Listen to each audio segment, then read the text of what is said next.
Hello বন্ধুরা, কেমন আছো সবাই? আশা করছি সকলেই অনেক ভালো আছো। প্রিয় বন্ধুরা, আজকে তোমাদের জন্য নিয়ে এলাম আরও একটি নতুন গল্প। আশা করছি তোমাদের দাঁড়িয়ে যাবে। তাই ভিডিওটি শুরু থেকে শেষ পর্যন্ত দেখো। একদিন আমার মাথায় খুব যন্ত্রণা করছিল। আমার দেওর বলল, বৌদি এসো, মেসেজ করে দেই। যখন দেওর মেসেজ করল, তখন আমি এত শান্তি পেলাম যে পুরো রাত যেন আমার কোনো হুঁশই ছিল না। তারপর আমি প্রত্যেক দিনই আমার দেওরকে দিয়ে মেসেজ করাতাম। আর ওই দিন আমার শরীরে তেল লেগেছিল। পরের দিন আমি ক্যামেরা লাগিয়ে দেওরকে ডেকেছিলাম। যখন সকালে উঠলাম, তখন ক্যামেরায় দৃশ্য দেখে আমি তো পুরো ক্ষেপে উঠলাম। আমার দেওর তো আমার সাথে। কখনো কখনো আমরা সম্পর্কের সীমানার খেয়াল রাখি না, আর এই কারণের জন্যই আমাদের অনেক লোকসান হয়ে যায়। প্রত্যেকটা সম্পর্কের একটা সীমা থাকে, আর যদি মানুষ ওই সীমা পার করে যায়, তাহলে সেই সম্পর্ক তার জন্য সমস্যা হয়ে দাঁড়ায়। আমার সাথেও কিছু এরকমই হতো। আমি একটা সম্বন্ধে আমার সীমারেখা পেরিয়ে গিয়েছিলাম, আর এজন্যই বরবাদী আমার ভাগ্য হয়ে দাঁড়িয়েছিল। যা কিছু আমার উপর দিয়ে বয়ে গিয়েছিল, সেগুলো আমার পক্ষে ভুলে যাওয়া মুশকিল ছিল। গত কয়েকদিন ধরে আমার মাথা যন্ত্রণায় জেন ফেটে যাচ্ছিল। আর কোনো ওষুধ কাজও করছিল না। আমার রাতের বেলায় ঘুম না হওয়ারই সমান ছিল। আমি পুরো রাত জাগতাম, আর ঘরের মধ্যে এখান থেকে ওখানে ঘুরে বেড়াতাম, বা নিজের বিছানাতে এপাশ ওপাশ করতাম। আবেগের ছটটা নিয়ে আমাকে পাগল করে দিত। এজন্য আমার মাথায় যন্ত্রণা হতে থাকত। আমার দেওর পঙ্কজ, যে কিনা বয়সে আমার থেকে ছোট ছিল, সে আমার ভীষণ খেয়াল রাখত, আর আমরা দুজনে বেশ ভালোই মিশতে পারতাম। আমি ভুলেই গেছিলাম যে দেওর আর বৌদির সম্পর্ক ঠিক কীরকম হয়। অনেক রাত অবধি সে আমায় জেগে থাকতে দেখত। একদিন আমার কষ্ট দেখে বলতে লাগলো, বৌদি, আমি তোমার মাথায় তেল মালিশ করে দিচ্ছি, তোমার যন্ত্রণা এক্ষুনি ঠিক হয়ে যাবে। তার কথা শুনে আমি হেসে ফেললাম। আমার মনে হলো যে সে এমনিই বলছে। আমি বললাম, আচ্ছা ঠিক আছে, লাগিয়ে দাও। সে তেল নিয়ে আসলো, আর আমার মাথায় ভালোভাবে মেসেজ করতে লাগলো। তার সাথে সে তার পুরো দিনের গল্প আমাকে শোনাতে লাগলো। তার আঙ্গুলের দ্রুত মেসেজ আমায় ভীষণ শান্তি দিচ্ছিল। আমার রোজ রাতে চা খাবার অভ্যাস ছিল। পঙ্কজ আমার জন্য চাও নিয়ে আসলো। নিজের সাথে করে মালিশ করার পর আমি পঙ্কজের সাথে চা খেলাম আর শুয়ে পড়লাম। আমার এমন ঘুম আসলো যে আমি একেবারে সকালবেলা উঠলাম। সত্যিকারের পঙ্কজের মেসেজ এত যেন জাদু ছিল। আমি অনেক বেশি শান্তি অনুভব করছিলাম। অনেকদিন পরে আমার এরকম গভীর ঘুম আসলো। সকালবেলা উঠে যখন আমি স্নান করতে বাথরুমে গেলাম, আমি তখন ভীষণ অবাক হলাম যে আমার পুরো গায়ে কোথাও কোথাও তেল লাগানো। বোধহয় আমি ঘুমের ঘোরে নিজেই মাথার তেল এদিকে ওদিকে লাগিয়ে দিয়েছি। ঘুম পুরো হওয়ার কারণে আমার মাথার যন্ত্রণা চলে গিয়েছিল। এরপর আমি দিনভর কাজ করতে লাগলাম। আমার বিয়ের 1 বছর কেটে গেছে, আর এই 1 বছর আমি ভীষণ ভালোভাবে কাটিয়েছি। যখন আমি এই বাড়িতে বউ হয়ে আসলাম, তখন আমার দেওর পঙ্কজের মাত্র 6 বছর বয়স ছিল। পঙ্কজের মধ্যে অনেক বেশি বাচ্চাও ছিল, আর সে একদম আমার ছোট ভাইয়ের মতোই লাগত। আমার বর আমায় বলেছিল যে তার বাবা খুব তাড়াতাড়ি পৃথিবী থেকে চলে গেছে, যার জন্য পঙ্কজ তার বাবার ভালোবাসা পায়নি। তার মাও পঙ্কজের উপর আর ঘরের উপর অনেক কম ধ্যান দিতেন। আর আমার বর আকরাম এখানে তো থাকতেই না। এজন্য আকর আমাকে বলেছিল যে এখন সবথেকে বেশি আমি যেন পঙ্কজের খেয়াল রাখি। আমি তাকে কথা দিয়েছিলাম যে পঙ্কজকে একদম নিজের বাচ্চার মতো রাখব, আর আমি আমার কথা পুরো করেছিলাম। আমার বর আকরাম অন্য শহরে চাকরি করত। সে মাসের 4 দিনের জন্য বাড়ি আসত। বাকি পুরো মাসে আমি আমার ছোট দেওর পঙ্কজ আর আমার শাশুড়ির সাথেই কাটাতাম। পঙ্কজ এখন 7 বছরের ছেলে, যে কিনা যুবক হয়ে গেছে। সে আমার থেকে বয়সে মাত্র 4 বছরই ছোট ছিল। সে কলেজ থেকে আসার পর ও বৌদি বৌদি করে আমার আগে পিছে ঘুরত। আকরামের এখানে না থাকার কারণে আমার বড় ছোট সব কাজ পঙ্কজেরই দায়িত্বে ছিল। পঙ্কজ কলেজ থেকে আসার পর আমার কাজ করে দিত, আর তারপর আমারই সাথে সময় কাটাতো। পঙ্কজের সাথে থাকতে থাকতে আমি একটা ব্যাপার অনুভব করেছিলাম যে সে আকরামকে পছন্দ করত না। এমনকি তার কথা উঠলেও সে সেখানে চুপ করে যেত অথবা কথা বদলে দিত। আমি তার থেকে জানতে চাইতাম যে আকরামের থেকে তার কিসের সমস্যা, কিন্তু আমি কখনো এই প্রশ্নটা করতেই পারিনি। আকরামের মা পুরো দিন পাড়ায় ঘুরে বেড়াতেন, আর সন্ধ্যা হতেই বাড়ি এসে তাড়াতাড়ি শুয়ে পড়তেন। পরের দিন সকালবেলা আবার পাড়ায় বেরিয়ে যেতেন। এজন্য আমার তার দিক থেকে কোনো সমস্যাই ছিল না। জীবন খুব ভালোভাবেই কাটছিল। কিন্তু আকরামকে ছাড়া আমি পুরো রাত ঘুমোতেই পারতাম না, আর পুরো রাত আমি এপাশ ওপাশ করে কাটিয়ে দিতাম। কখনো কখনো মন চাইতো যে আমি নিজেই আকরামের কাছে চলে যাই, কিন্তু এখন এমনটা সম্ভব নয়। এজন্য আমার মাথায় মাঝে মধ্যেই ব্যথা ব্যথা হতো। পঙ্কজ জানত যে আমার মাথায় ব্যথা। এজন্য প্রথমে তো সে আমার জন্য ওষুধ নিয়ে আসতো, কিন্তু একদিন হঠাৎ সে বলল যে, আপনি কতদিন আর ওষুধ খাবেন মাথা যন্ত্রণা? এর থেকে তো ভালো যে আমি আপনার মাথার মেসেজ করে দেই। আপনি অনেক শান্তি পাবেন। আমি পঙ্কজকে বললাম, মেসেজ করার বদলে কিছুদিনের জন্য আমাকে নিজের দাদার কাছে পাঠিয়ে দাও। আমি নিজেই ঠিক হয়ে যাব। আমার কথা শুনে পঙ্কজ বলতে লাগলো, যদি আপনি চলে যান তো আমার কি হবে? আমি তো আপনাকে ছাড়া থাকতেই পারি না। তার কথা শুনে আমি জোরে জোরে হাসতে লাগলাম। সে আমার সাথে এভাবেই কথা বলতো। সত্যিই পঙ্কজের সাথে থেকে আমার একটা অভ্যাস হয়ে গিয়েছিল তার। আমরা দুজনে মাঝে মধ্যেই ঘুরতে বাইরে চলে যেতাম। সে রাতের বেলা আমার জন্য আইসক্রিম নিয়ে আসতো, আর আমরা দুজন মিলে রাতভর একসাথে সিনেমা দেখতাম। আমি পঙ্কজের সাথে কেনাকাটা করতে যেতাম। তখন সে আমাকে অনেক মডার্ন আর ফ্যাশনেবল জামা কাপড় কিনতে বাধ্য করত। ঘরের মধ্যে তো সে আমাকে ওড়না গায়ে দিতেও দিত না। আমি যখনই ওড়না নিয়ে কাজ করতাম, তখন সে আমার গায়ের ওড়না টেনে একদিকে ফেলে দিত। সে বলতো, আপনি এটা এত গরমের মধ্যে কি করে পরে কাজ করেন? সে প্রত্যেকটা কথায় আমার অনেক বেশি চিন্তা করত। সে হালকা রঙের জামা কাপড় পরতে বেশি পছন্দ করত। এই জন্য আমি যখনই তার সাথে বাজারে যেতাম, তখনই সে আমার জন্য হালকা রঙের কাপড় পছন্দ করত আর কেনাত। আর তার সেলাইও ভীষণ ফ্যাশনেবল ভাবে করিয়ে আনত। আমার জামা কাপড়ের ব্যাপারে তার অনেক রুচি ছিল। আমি প্রায় তাকে বলতাম যে তার বউ তো ভাগ্যবান, যে তার বর তাকে পছন্দমতো জামা কাপড়ের ডিজাইন বানিয়ে দেবে। আমার কথা শুনে সে বলতো যে, আপাতত আপনি ভীষণ সৌভাগ্যবতী যে আমি আপনার জন্য এত মেহনত করি। আর সত্যিই আমি অনেক সৌভাগ্যবতী ছিলাম।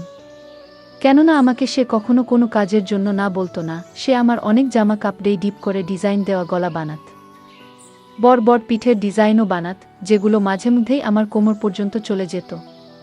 আর কামিজ এতটাই টাইট ফিটিং হতো যে কখনো কখনো তো নিঃশ্বাস নিতেও আমার কষ্ট হতো। কিন্তু পঙ্কজ এরকম জামা কাপড় ভীষণ পছন্দ করত। আমি ওকে আমার বাচ্চার মতো করে রাখতাম। এই জন্য কখনোই তার পছন্দের জামা কাপড় পরার জন্য আমি না করতাম না। হালকা গোলাপি রঙের জামা কাপড় পরে আমি একদিন রান্নাঘরে কাজ করছিলাম। অনেক বেশি গরম ছিল সেদিন, আর আমার পুরো শরীর ঘামে ভিজে যাচ্ছিল, যার জন্য আমার জামা কাপড়ে যেন আমাকে পুরোপুরি দেখা যাচ্ছিল।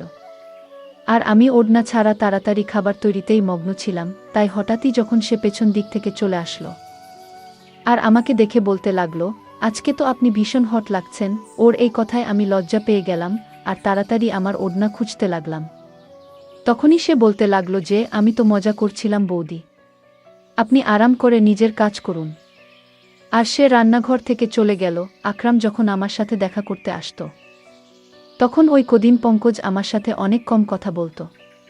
আর পুরো দিন সে পড়ার মধ্যেই মন দিত। আকরাম ভীষণ খুশি হতো যে পঙ্কজ অনেক মেহনত করে পড়া করছে। আর আমিও ওই দিনগুলো আকরামের সাথে এতটা মজে থাকতাম যে পঙ্কজের বদলে যাওয়া আমার চোখেই পড়তো না। আকরাম শুধুমাত্র 4 দিন আমার সাথে কাটিয়ে তারপর চলে যেত। আর তারপর পঙ্কজ আবার আমার সাথে আগের মতোই ব্যবহার করত। সে আমার ব্যাপারে অনেক জেদি ছিল। সে চাইতো সে আমাকে যা খুশি বলুক। ওর এক বন্ধুর ভাইদের বিয়ে ছিল। সে আমার পেছনেই লেগেছিল যে আমি যেন ওর সাথে যাই। প্রথমে তো আমি না বলে দিলাম, কিন্তু যখন দেখলাম যে সে দুঃখী হয়ে আছে, তখন আমি সঙ্গে সঙ্গে হ্যাঁ বলে দিলাম। কিন্তু আমি এটাই ভাবছিলাম, সে তার বন্ধুর ভাইদের বিয়েতে আমি গিয়ে কি করব। কিন্তু ওখানে গিয়ে আমি ভীষণ অবাক হলাম। ওর সমস্ত বন্ধুরা আমাকে ভীষণ ভালোভাবেই জানত, আর এমনভাবে আমার সাথে কথা বলছিল যেন আমরা অনেকবার দেখা করেছি। ওরা বলল, সব সময় পঙ্কজ আপনার কথাই বলতে থাকে আর সে আপনার ভীষণ প্রশংসা করে।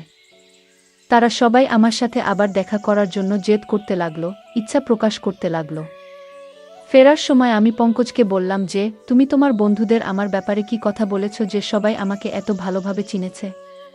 পঙ্কজ বলতে লাগলো যে, আপনি তো আমার সব কিছু। আমি তো সব সময় আপনার কথাই বলতে থাকি। ওই সময় পঙ্কজের কথা মানে আমি বুঝতে পারিনি, কিন্তু যেদিন আমি তার ওই কথার মানে বুঝতে পারি, আমার পায়ের তলা থেকে মাটি সরে গিয়েছিল। পঙ্কজ রোজ রাতে আমার মেসেজ পড়ত আর আমি আরাম করে ঘুমিয়ে যেতাম। কিন্তু যখন আমি আমার গায়ে পরের দিন জায়গায় তেলের দাগ দেখতাম, অবাক হয়ে যেতাম। আর এই জন্যই একদিন আমি ঘরের মধ্যে ক্যামেরা লাগালাম আর পঙ্কজকে দিয়ে ম্যাসাজ করাতে লাগলাম। ম্যাসাজ করানোর কিছুক্ষণের মধ্যেই আমি প্রত্যেকবারের মতো ঘুমিয়ে পড়লাম। আর সকালবেলা উঠে যখন ক্যামেরা রেকর্ডিং দেখলাম, তো আমার নিঃশ্বাস প্রশ্বাস যেন বন্ধ হয়ে যাচ্ছিল। আমি ভাবতেও পারিনি যে পঙ্কজ আমার সাথে এরকম করতে পারে। আমি তো পঙ্কজকে অনেক বেশি ভরসা করেছিলাম, আর তাকে আমি নিজের ছোট ভাই ভাবতাম, কিন্তু সে তো দেওর বৌদির সম্পর্কের সম্মান রক্ষা করতে পারল না। ভিডিওতে পঙ্কজ আমার ভালোভাবে মেসেজ করছিল। তারপর সে আমার জন্য চা বানিয়ে আনলো, আর চা খাওয়ার পর পঙ্কজ ঘর থেকে বেরিয়ে গিয়েছিল, আর আমি ঘুমানোর জন্য শুয়ে পড়েছিলাম। কিছুক্ষণ পরে আমার এত গভীর ঘুম এসে গেল, তখন পঙ্কজ দ্বিতীয়বার দরজা খুলে ঘরে আসলো, আর আমি দরজা খোলার আওয়াজেতেও উঠিনি। সে ঘরে আসার পর ঘরের দরজা বন্ধ করে দিল, আর আমার কাছে চলে আসলো। এরপর আমি যা কিছু দেখলাম আমি নিজের চোখে বিশ্বাস করতে পারিনি। পঙ্কজ কিছুক্ষণ তো চুপচাপ বসেছিল, আমাকে সে দেখছিল। এরপর সে নিজের আঙ্গুল দিয়ে আমার চেহারা ছুঁতে লাগল। সে তার মোবাইল ফোন বের করে আমার অনেক ফটো তুলল, আর তারপর সে আস্তে আস্তে আমার শরীর থেকে কামিজ সরালো। তেলের সেই শিশি যেটা সে মাসাজের জন্য এনেছিল ঘরের মধ্যেই রাখা ছিল। সে নিজের হাতে তেল নিল, আর আমার গায়ে মাসাজ করতে লাগল। আমি জ্ঞান হারিয়ে ওর সামনেই পড়েছিলাম, আর সে আমার গায়ে নিজের হাত ঘোরাচ্ছিল। কিছুক্ষণ পরে আমাকে চুমু খেতে শুরু করল, আর তারপর সে নিজের সমস্ত সীমারেখা ছাড়িয়ে গেল। সে আমাদের মাঝে দাঁড় করানো সমস্ত আবরণের দেওয়ালকে ভেঙে দিয়েছিল। সে আবেগ সামলাতে না পেরে এতটাই এগিয়ে গেল যে কয়েক ঘন্টা পর্যন্ত সে আমার সাথে ছিল। আমি তার সামনে গানহীন অবস্থায় ছিলাম, আর সে পুরোপুরি জোশপূর্ণ ছিল। বেশ কয়েক ঘন্টা আমার সাথে কাটানোর পর ও যেভাবে এসেছিল সেভাবেই ফেরত চলে গেল। সে আমার ইজ্জত খুব বাজেভাবে নষ্ট করে গেল, আর এটা দেখে আমার হৃদয় পর্যন্ত কেঁপে উঠল। আমি তো তাকে নিজের ভাই ভাবতাম, এজন্য তার সাথে এত ভালোভাবে মেলামেশা করতাম। কিন্তু আমি কখনো জানতেই পারিনি যে ওর চরিত্র খারাপ ছিল। আমি আমার ঘরে বন্ধ ছিলাম। যখন সে কলেজ থেকে আসলো, সে সোজা আমার ঘরে চলে আসলো। একদম আমার কাছে বসে বলতে লাগলো, বৌদি কি হয়েছে, তোমার শরীর ঠিক নেই? আমি গভীরভাবে তার দিকে তাকালাম, আর ক্যামেরার রেকর্ডিং তার দিকে বাড়ালাম। সেটা দেখে সে কিছুক্ষণের জন্য তো চুপ করে গেল। এরপরে সে যা বলল সেটা শুনে পুরো আমার গায়ে শিহরণ জেগে গেল। সে হঠাৎ করেই নিজের ভালোবাসার কথা আমাকে বলতে লাগলো। সে বলতে লাগলো চিরদিনই ভালোবাসার জন্য অভাব বোধ করত সে। যখন আমি তার দিকে ধ্যান দেওয়া শুরু করলাম, তখন তার ভালো লাগতে লাগলো। সে বুঝতে পারল যে তার জীবনে কেউ এমন আছে যে তাকে ভালোবাসে। ও বলছিল যে এবার ও আর আমার থেকে দূরে যেতে পারে না, আর এই জন্যই তার নজরে তার বড় দাদার অস্তিত্ব খটকাতে লেগেছিল। যখনই আকরাম আসত, সে নিজেকে ঘরের মধ্যে বন্ধ করে দিত, কেননা আমাদের দুজনকে সে একসাথে দেখতে চাইত না। আকরামকে তো সে এভাবেই প্রথম থেকেই ঘৃণা করত, কেননা আকরামের বাবা আকরামকে অনেক ভালোবাসত, আর মরার আগে উনি এই ঘরটাও আকরামের নামে লিখে দিয়েছেন। আমার আর আকরামের সঙ্গ তার হৃদয়ে কাটার মতো বিদ্যুৎ। তাই যখনই আমার জন্য সে কেনাকাটা করত, সে ইচ্ছে করেই আমার জন্য এই ধরনের জামা কাপড় কেনাতো যাতে আমাকে সে পরিষ্কারভাবে দেখতে পারে। সে হালকা রং পছন্দ করত না, বরং হালকা রঙের মধ্যে দিয়ে উকি দেওয়া আমার দেহাকর্ষণ তাকে আকৃষ্ট করত। সে বলতো যে সে সৌন্দর্যে আহত হয়েছে, সে শুধু আমাকে পেতে চাইত। সে নিজের আবেগকে কাবুতে রাখতে পারছিল না। যখন সে আমাকে রাতভর জাগতে দেখত, এই কথাটা তাকে ভীষণ অস্বস্তিতে ফেলত যে আমি তার দাদার কথা ভেবে জেগে আছি। ওর ইচ্ছা ছিল আমি যেন তার জন্য জেগে থাকি, আর জীবনভর যেন তার সাথে থাকি। সে নিজের দাদার থেকে আমাকে আলাদা করতে চেয়েছিল, আর নিজের কাছে আনতে চাইত। এই জন্য সে আমার মেসেজ শুরু করে যাতে আমি শান্তি পাই। আর সে আমার চায়ে ঘুমের ওষুধ মিশিয়ে আনত। আর যখন তার বিশ্বাস হতো যে আমি গভীরভাবে ঘুমিয়ে গিয়েছি, তখনই সে আমার ঘরে চলে আসতো আর নিজের পিপাসা মিটিয়ে চলে যেত। সে নিজের বন্ধুদেরও ওই কথাটা বলেছিল যে সে আমাকে ভালোবাসে, আর ওর বন্ধুরাই ওকে এই ধরনের পরামর্শ দেয়া। পঙ্কজ আর তার বন্ধুরা বয়ঃসন্ধির দরজায় উপস্থিত ছিল, এই জন্য তারা ঠিক আর ভুল কি সেটা বুঝতে পারত না। আমার ইজ্জত নিয়ে বসেছিল সে। পঙ্কজের কথা শুনে তো আমার চোখ দিয়ে জল বেরিয়ে আসলো। সে এই সমস্ত করে ফেলেছিল, আর আমি ছিলাম তার দাদার বউ। আর সে আমার বিছানা পর্যন্ত এসে গেছিল। আমি লজ্জায় জল হয়ে যাচ্ছিলাম। আমি ঘৃণায় পঙ্কজের দিকে তাকালাম। তখন সে আমার পায়ের কাছে বসে পড়ল আর বলতে লাগলো সে শুধু আমাকে ভালোবাসে, আর আমার ঘৃণা ওকে মেরে ফেলবে বাবার ছেড়ে চলে যাওয়ার সাথে সাথে। সে নিজের মায়ের অদ্ভুত উদাসীনতা সহ্য করতে পারেনি। সে বলতে লাগলো তার মাও কখনো তার আবেগ আর তার ইচ্ছের খেয়াল রাখত না। তার বদলে তার মা গোটা পাড়ায় ঘুরে বেড়াত, আর তাই সে পুরোপুরি একাকিত্বের শিকার হয়েছিল। যখন আমি এই বাড়িতে আসলাম, তখন তার একাকিত্ব দূর হলো, সে নিজে নিজেই আমার সাথে মিলেমিশে গিয়েছিল। আমি পঙ্কজকে ধাক্কা দিয়ে আমার পায়ের কাছ থেকে সরিয়ে দিলাম। আমি তার মুখও দেখতে চাইছিলাম না। সে আমার সাথে যা করেছে আমি তাকে কখনোই ক্ষমা করতে পারতাম না। আমি জানতাম এতে পুরো ভুল পঙ্কজের ছিল না। সে সত্যিই সম্পর্কের জন্য মরে যাচ্ছিল। আর আমাকে পেয়ে সে সীমানা ভুলে গিয়েছিল। আর আমিও তাকে কখনো ঠিক আর ভুল কোনটা তা বলিনি। সে যখনই আমার জন্য জামা কাপড় সেলাই করাতো, তখন আমি সেটা ওর পছন্দ ভেবে মেনে নিতাম। আমি ওড়না ছাড়াই তার সামনে ঘরে ঘুরে বেড়াতাম। আমি তাকে নিজের ছোট ভাই অবশ্যই ভাবতাম। কিন্তু বাস্তবে সে তো আমার ছোট ভাই ছিল না। তার আর আমার সম্পর্ক ছিল দেওর বৌদির। আর আমি এই ব্যাপারটাই খেয়াল করিনি। আজকালকার দিনে, যেখানে এক 3 বছরের বাচ্চাও পুরো সব কথাই জানতে পারে, আমি কি করে ভেবে নিলাম যে আমার 7 বছরের দেওর একটা ছোট বাচ্চা হবে। আমি তাকে বললাম, এটাই ভালো হবে যে তুমি আমার থেকে দূরত্ব বজায় রাখো, আর আমাকে নিজের চেহারাও দেখাবে না। আমার পক্ষে এবার তার সাথে একই ছাদের নিচে থাকা মুশকিল হয়ে গিয়েছিল। সে বলতে লাগলো যে এই কথাটা যেন তার দাদাকে আমি না বলি। আমার মধ্যে তো নিজে থেকেই এতটা ক্ষমতা ছিল না যে আমি আকরামকে এত বড় সত্যিটা বলবো। সে ভীষণ লজ্জিত ছিল। আর সে নিজের ঘরে চলে গেল। কিন্তু আমি নিজের নজরেই নেমে গিয়েছিলাম। আমি সঙ্গে সঙ্গে আকরামকে ফোন করলাম। তাকে বললাম আমি এবার তাকে ছাড়া থাকতে চাই না। হয় সে নিজে এখানে চলে আসুক, আর না হয় আমাকে তার কাছে ডেকে নিক। আমার কথা শুনে আকরাম প্রথমে তো অবাক হয়ে গেল যে আমার হঠাৎ করে কি হলো। কিন্তু যখন আমি বারবার বলতে লাগলাম, তখন সে বলল সে তাড়াতাড়ি আমাকে তার কাছে ডেকে নেবে। সে কিছু সময় চাইছিল যাতে আমার থাকার সে ব্যবস্থা করতে পারে। আর নিজের মায়ের সাথেও সে সেই ব্যাপারে কথা বলবে। আমি আকরামকে বললাম যে সে যেন 5 দিনের ভেতরে আমাকে ডেকে নেয়। না হলে আমি চিরজীবনের জন্য ঘর ছেড়ে চলে যাব। আকরাম আমাকে কথা দিল যে সে 5 দিনের মধ্যেই আমাকে নিজের সাথে নিয়ে যাবে। আমি এই 5 দিন নিজেকে ঘরের মধ্যে বন্ধ করে কাটিয়েছি। আমি সেসব পুরোপুরি ভুলে যেতে চাইতাম। আমার শাশুড়ির এখনো পর্যন্ত ঘরের সম্পর্কে কোনো হুঁশ নেই। তার নিজের ঘরের থেকে বেশি পাড়ার চিন্তা থাকে। যদি সে অন্যের খোঁজে না থেকে নিজের সন্তানের খেয়াল রাখত, তাহলে পঙ্কজ এরকম করত না। সে শিকার হয়ে নিজের রাস্তা থেকে হারিয়ে গিয়েছিল। প্রত্যেকটা সম্পর্কের একটা সীমা থাকে, আর আমি আমার আর পঙ্কজের সম্পর্কের সেই সীমাটা ভুলে গিয়েছিলাম।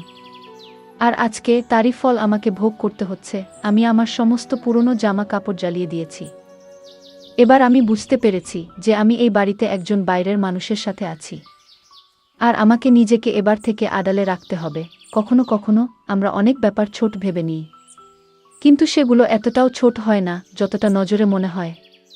আজ আমি আমার ওড়নার দামের কথা অনুভব করলাম, যে সেটা কত দামি, যখন কিনা আমি প্রায় ধ্বংস হয়ে গিয়েছি। যারা এই গল্পটি শুনছেন, আপনাদেরকে আমি এটাই বলতে চাই, নিজেকে সাবধানে রাখুন। ধন্যবাদ বন্ধুরা গল্পটি শোনার জন্য।